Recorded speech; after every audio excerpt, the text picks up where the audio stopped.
the Plotcast podcast with the Potty Plotters. Hello and welcome back to the Potty Plotters Plotcast. I'm Julia. And I'm Elaine. And together we are the Potty Plotters. And don't forget, you can get in touch with us through the social media malarkeys, which is Instagram, Facebook and Twitter at Potty Plotters. Or on our website, pottyplotters.uk. Or email us naughtycorner at pottyplotters.uk. So welcome to episode 8, and if you've just come across us, don't forget to follow or subscribe depending on what button it is that you've got and where it is and what it actually says, and then you'll be able to catch up on everything that we've done so far. But this week we're going to talk about broad beans. And we're talking to Rob Smith, the Face of Veg. Well, he is in our world anyway. Yeah. So, what are we going to talk about then, Julia? Broad beans. Why are they called broad beans? Because they're quite broad, aren't they? That's a bit of a hint there. It is. And they're one of the earliest beans you get started, and you grow them, but you don't like them.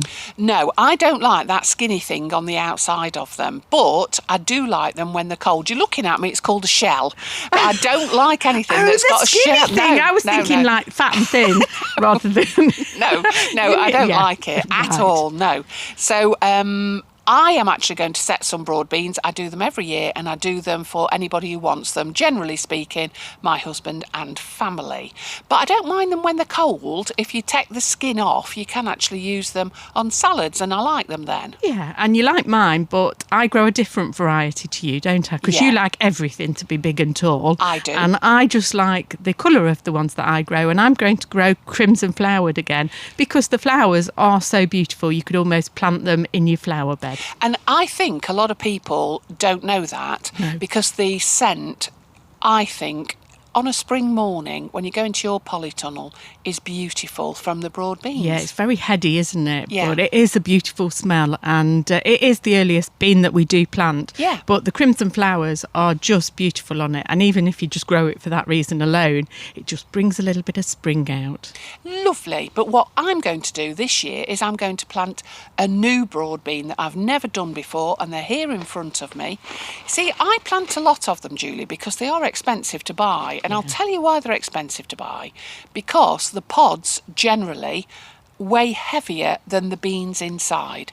So what you're doing is you're buying something that generally you can't eat. Although a type called Little Sutton is a type that you can eat as a whole bean. So you can eat the pod and the contents as well, just in case Have you you ever didn't done know. that? Because I would imagine they're quite furry inside when you actually pod them, don't you? Yeah. So I don't know if I like the sound of that, but It's worth delicacy a go, somewhere. isn't it? Yeah, somebody will do them. So the ones that I've got in front of me are called Dreadnought. I've never grown these before, but it says that they're quick growing. Now, I don't understand what that means on a packet. What does it actually mean? Yeah. Does it mean it grows faster than normal? I mean, gardening is about having a bit of patience. So how fast do you want them to grow? Well, we're going to find out, because if we plant them today, and then we'll work out how long they've taken to get going. Now, we're not going to plant these straight into the ground up our allotment, simply because we do get a lot of water in that we're on a floodplain. So what I am going to do is I'm going to plant them straight into cell trays. Now, it's not any cell tray.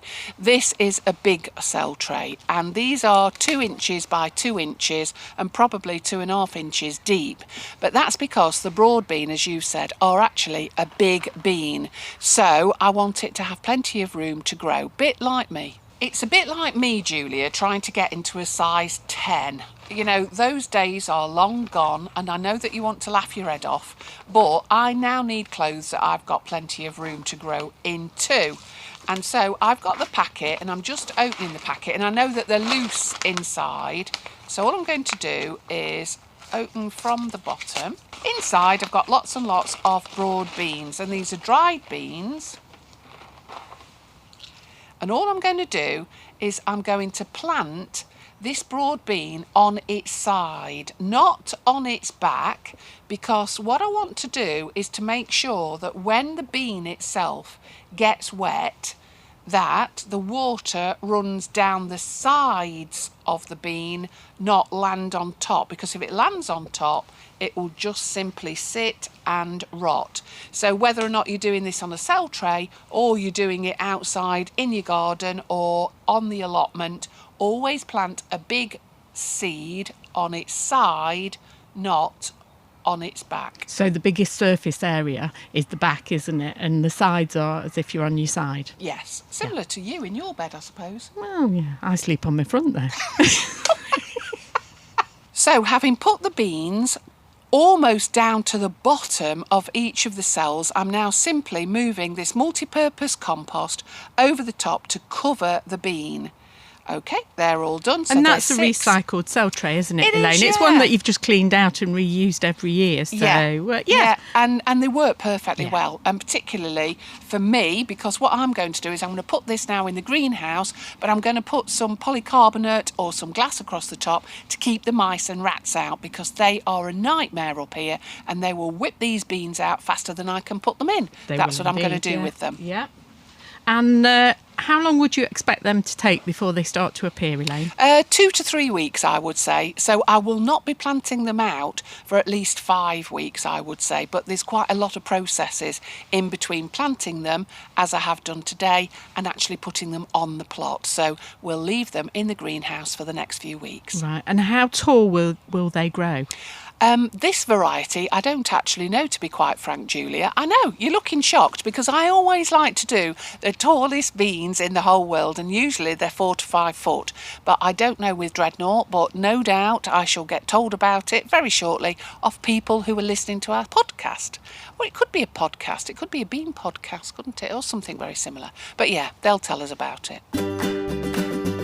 Contact the Potty Plotters anytime on Facebook, Twitter and Instagram at Potty Plotters, or email naughtycorner@pottyplotters.uk. So what have we been up to this week, Elaine?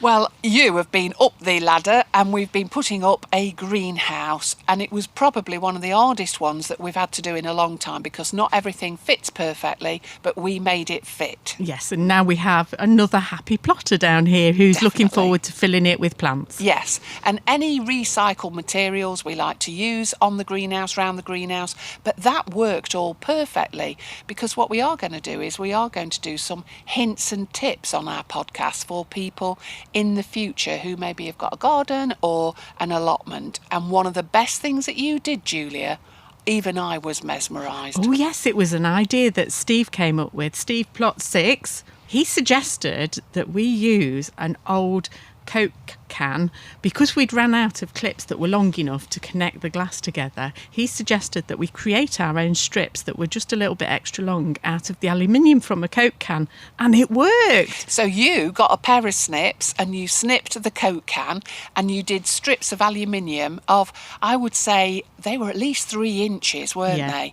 You didn't cut yourself, amazingly, but it worked to keep one level of the glass on top of the other, didn't it? So when you're building a greenhouse, I think they call them Z-clips normally. That's right. And we'd got some overlong pieces of glass, so the traditional Z-clips wouldn't work, so we improvised, and thank you, Steve, for that top tip, because it's something we'll be doing again in future.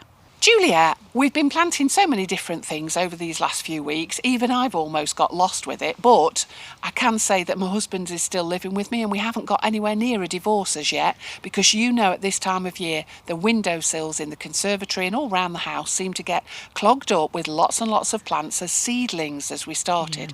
Now then, a few weeks ago we planted some sweet peas. We did it in the takeaway method. For those of you who can't remember, go back over those episodes and have a listen.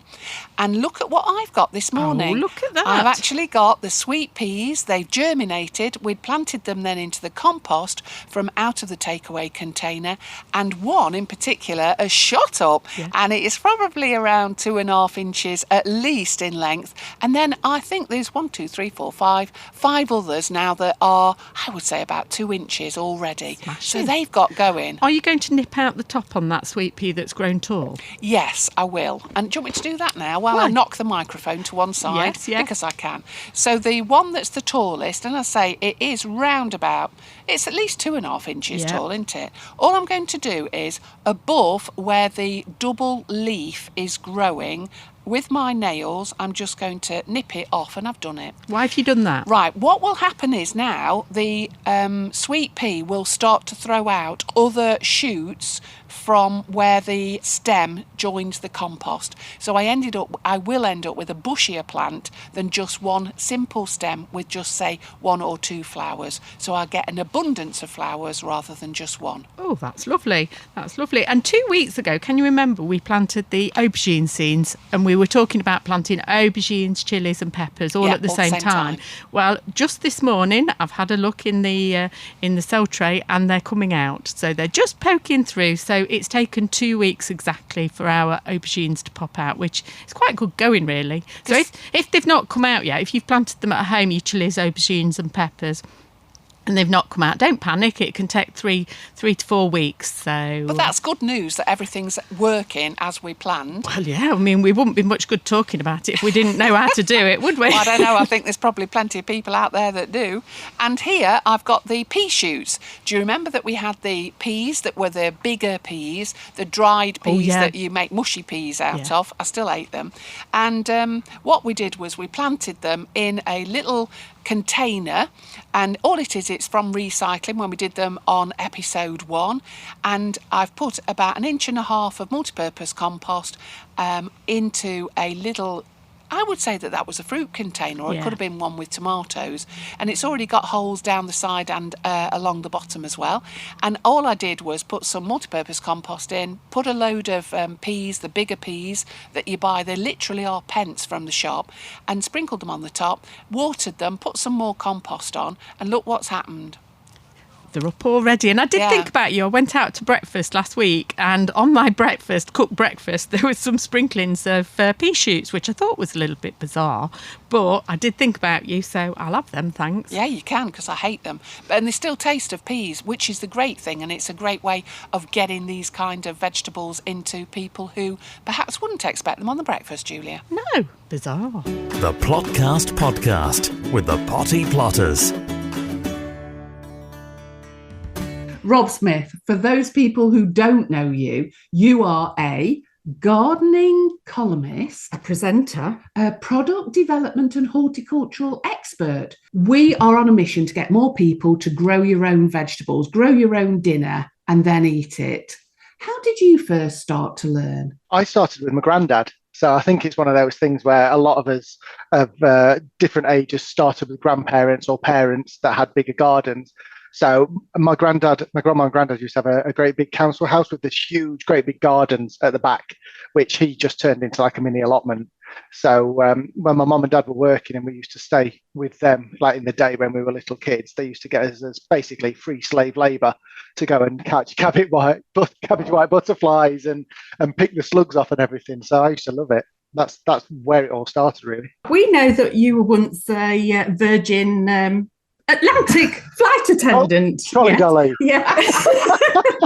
Was your job compatible with having an allotment? Because we often find people come along and we say that sometimes it's not the right time. So was being a flight attendant compatible with allotmenting?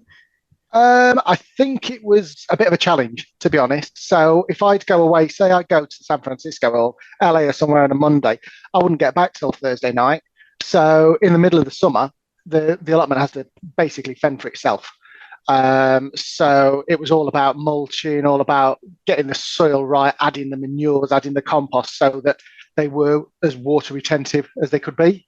Now, don't get me wrong, it used to be, it was all clay, the allotment. So in the winter, it was like a quagmire and it never dried out, but it helped in the summer. So you have to be brutal.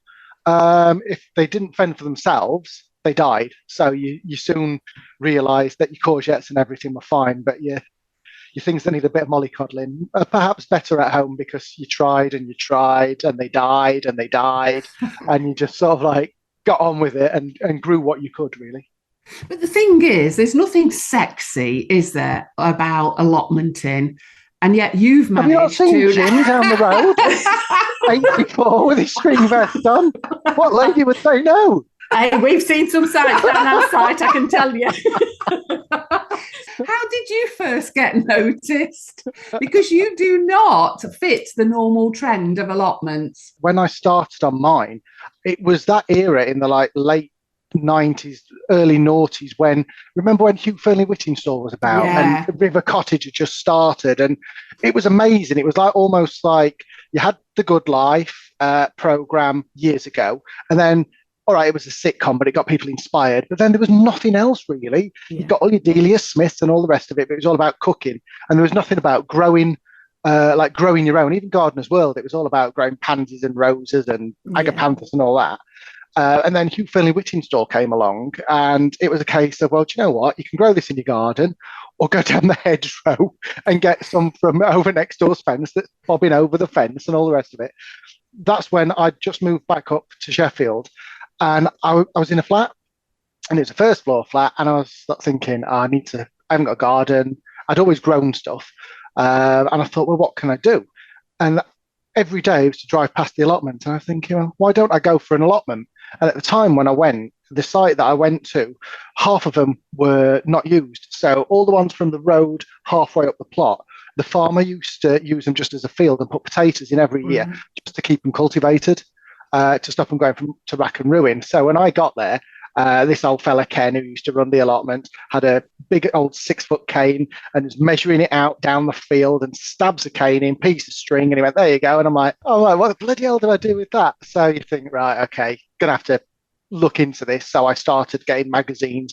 It was all right because I'd done stuff with my granddad, and I used to grow in my old house and stuff, but an allotment's totally different. It's so much bigger, and it's like, yes, we were lucky we had mains water, but we had one tap and then about 20 allotments. So you're queuing up for the tapper. If anyone wants to use the hose pipe to fill up a great big water butt, they're there for 20 minutes, and there's a queue of people waiting for the tap. It was amazing. It was just that inspiration that I needed watching him. It just showed you sort of how it was. Yeah. That's how it started. And then I remember, we sort of cleared a bit of it. I made the biggest mistake of asking the farmer to rotivate it. Ooh, so for 5 years I was picking bindweed out of everything, because all I'd done is chopped it up like spaghetti. You must have been rubbing his hands together. You've moved over now from the allotment to growing in your garden, haven't you, at the back of the house? Do you prefer that, or do you miss the allotment kind of camaraderie and everything? Well, I liked the allotment because, like you say, the camaraderie and everything, it was really good. But towards the end, we were going to move house anyway, and we started looking for somewhere with the land to turn it into an allotment or kitchen garden. And how are you getting on now, digging and doing at home? I really enjoy it. So it's on a slope, and if you've never tried gardening on a slope, it can be a nightmare, especially in the summer, because it's south facing. So it literally bakes you alive. And obviously, because the sun's coming towards you, but when you're in the bed with your back to it, it's always on your back. So it's brown as a berry behind, and you turn around and it's like a milk bottle. So it's you got to be careful with the back of your neck though. Oh, I burnt my neck, tell you what. So it is good, but it is a challenge basically. It's on a slope. The only access to it is like a normal gate. So everything that comes up there, 20 odd tons of soil, I think it was nearly 30 tons of gravel, the shed, the greenhouse, everything has come up in a wheelbarrow. That's it. You can get a wheelbarrow. You can't get diggers up there. You can't get little trucks up there or anything at all. So anything that's in that garden that you see has had to come up with us either carrying it or balancing it in a barrow, all the way up the drive, all the way through the gate. Then there's about 6 steps from the gate to actually get into the garden, and then you got to drag it up the garden. So that's all you've done. Is that all you've been up to? so when I had a delivery of manure, and I'd love to be able to get a great big dumpy truck, just tipped in like it was on the allotment on your plot, and you spread it out. No, even if I get one of the dumpy bags, I have to do it barrow by barrow. So I try and get it in plastic bags that I can carry, and then I can move them around. And then I use the plastic bags, because we've got trees around, to make leaf mold, to stab holes in and all that. So at least I'm reusing reusing the bags. But yeah, it's a challenge, but it's a good challenge. What next for Rob Smith? I'm going to sow some chilies. No, I've just had some new chili seeds come through and a couple of tomato seeds. I've not started on the tomatoes yet, but I started a couple of days ago with the chilies, and I've got 3 more. And I've tried to not grow as many chilies this year because I've still got them in the freezer from last year. And it's like there's so many colours and so many different types. But how many do you use? We know that you're only up the road at Sheffield, so if you do want some help, I'm willing to put Julia forward to help you with the looking and trucking. But we're very good at erections as well. We've put up 15 greenhouses last year, and we're hoping to break that record this. So if you do want some help, we're very good at that as well. Fabulous. So thanks again to Rob Smith, and thank you for listening to us. If you've got any questions, remember you can get us on those social media things. What are they, Elaine? I can tell you that there are Instagram, Facebook and Twitter at Potty Plotters, or on our website. That's pottyplotters.uk. Or email us naughtycorner@pottyplotters.uk. I nearly made a mess of that one then, didn't I? You did, I noticed. Yeah. I mean, send us your questions. We might not be able to answer them. If they're life kind of general questions, we'll give it a go.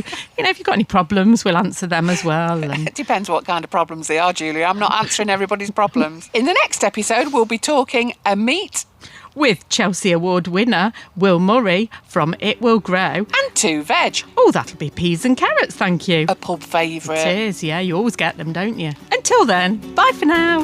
Bye. The Plotcast Podcast with the Potty Plotters is an Amberland Media production.